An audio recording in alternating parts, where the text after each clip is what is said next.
Abakazi okuruga mu gombora ya Kyeizooba omuri East nibetomboitira abashaija baabo okukoresa empiya za parish development model. Aba nibagira ngu obwahati abashaija tibakitaaha kare bakashwera n'abakazi abandi. Izi sente barino bazikozesa abashaija bingi abakuzikozesa bafuniraho abandi abakazi.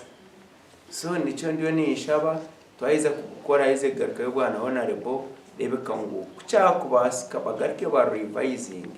Abantu abine ntari mu makagabo aho tubine kutunga sente. Abo bantu mukura abanyagire ngo box omuntu ngo gutene kutunga sente za parish development model. Abo kuba ni discipline. Omunyeshengerokazi bwanyuma yo kugambirwa ebi ayorekere okwatwaho kandi yashaba abashaija obutahemurwa sentezi. Egi program nungi. Kokabo noreba muzire nozara omwana murungi azarwa tine shobi nahura no complaining ba youth omwana obani wakora ki wamwita. Hina bebembezi abari kugira ngu government ekakora mweshobi obutabata hakureberera program ya parish development model.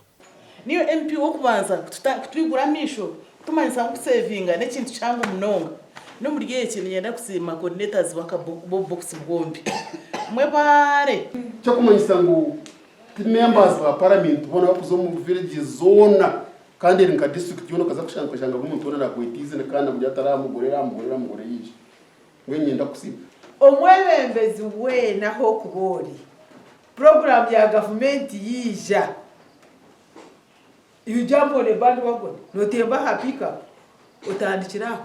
Program eji ekatandikwaho government nekigendererwa cyo kwiha abantu 39 aharigana omuboro. Michael Atwachire abwa TV West.